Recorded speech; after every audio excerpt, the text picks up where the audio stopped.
ابھی حال ہی میں بڑے افسوسناک واقعے ہوئے، فرانس کے اندر ہمارے حضور کی شان میں گستاخی کی گئی اور کوئی خاکے چھپے تو اس کے اوپر ایک جماعت نے آ کے حکومت کی کن پٹی پہ بندوق رکھ کے اور کہا کہ جی فرانس کے ایمبیسڈر کو واپس بھیجو۔ اب میں سارے اپنے قوم کو کہنا چاہتا ہوں کہ ہم سب، میں تو کسی کو نہیں جانتا جو ہمارے نبی صلی اللہ علیہ وآلہ وسلم سے عشق نہیں کرتا، اگر کوئی نہیں، مجھے تو نہیں پتا، کیونکہ آپ کو اب صحیح معنی میں آپ کے دل میں ایمان آ سکتا ہی نہیں جب تک آپ نبی صلی اللہ علیہ وسلم آپ کے دل میں نہیں بستے، آپ ان سے پیار نہیں کرتے۔ کون زیادہ کرتا ہے کون کم کرتا ہے یہ تو اللہ ہی جانتا ہے، نیتوں کے راز تو اللہ کے پاس ہے صرف۔ لیکن میں ایک چیز جانتا ہوں کہ کون سا ہمیں اب سب کو، اگر ہم ان سے عشق کرتے ہیں اور ہمیں تکلیف ہوتی ہے کہ ان کی شان میں کوئی گستاخی کرتا ہے تو اس کا طریقہ کیا ہے کہ ہم ان کو روک سکیں؟ باہر کے ملک کے لوگ ہیں، ہم ان کو کیسے روکیں؟ دو طریقے سامنے آ گئے آپ کے۔ ایک طریقہ ٹی ایل پی کا ہے کہ جناب یہاں اسلام آباد پہ ہلہ بول دو، گورنمنٹ کے اوپر پریشر کرو کہ یہ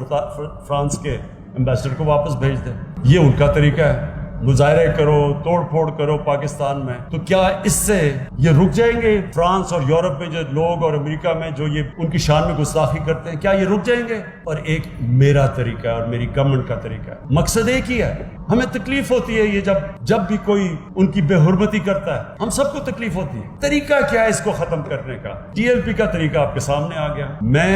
میرے پاکستانیوں، میں مغرب کو سب سے بہتر جانتا ہوں، کوئی مغرب کو اس طرح اندر نہیں سمجھتا جو میں سمجھتا ہوں۔ زندگی کے میرے 20 سال گزرے ہیں وہاں، پروفیشنل کرکٹر ہو کے یونیورسٹی میں وہاں گیا، میں ان کی سوچ کو جانتا ہوں۔ یہ جو ٹی ایل پی کر رہی ہے کہ جی ہم فرانس کے ایمبیسڈر کو واپس بھیجو اور نہیں تو یہ کر دیں گے اور توڑ پھوڑ ہو جائے گی، میں آپ کو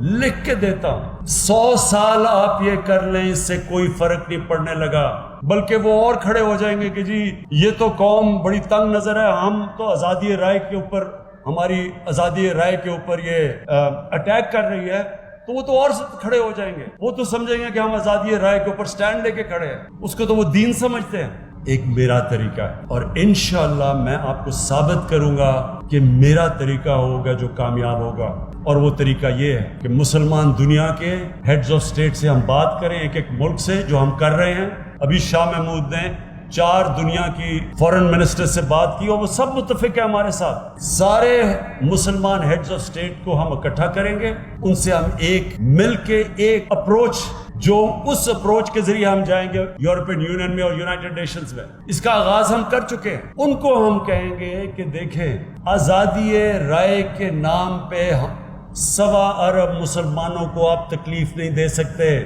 یہودیوں کو آپ تکلیف دیتے ہوئے سوچ بھی نہیں سکتے۔ ان کا جو ہولوکاسٹ، جدھر یہودیوں کی قتل عام ہوئی تھی، کوئی سوچ بھی نہیں سکتا کہ اس کے اوپر کوئی بھی منفی بات کر سکے، کیونکہ یہودی اکٹھے ہیں۔ 4 یورپین ملکوں میں جیلوں میں ڈال دیتے ہیں کہ اگر ہولوکاسٹ کے خلاف آپ کوئی بھی منفی بات کریں، تو کیا ہم 50 مسلمان ملک مل کے، کیا ہم ان کو یہ نہیں کہہ سکتے اور سمجھا نہیں سکتے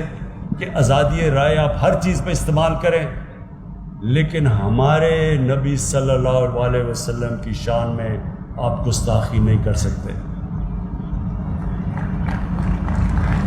اور پھر اگر آپ کریں گے تو پھر جب 50 مسلمان ملک ایک لائے عمل طے کریں گے کہ ہم آپ کی ٹریڈ بوائے کاٹ کریں گے، ہم آپ کی چیزیں نہیں خریدیں گے، اس کا امپیکٹ پڑے گا، تب ہم کامیاب ہوں گے۔ اور انشاءاللہ یہ میری حکومت اس راستے پہ لگی ہوئی ہے، اور انشاءاللہ ہمارا 5 سال پورے ہونے سے پہلے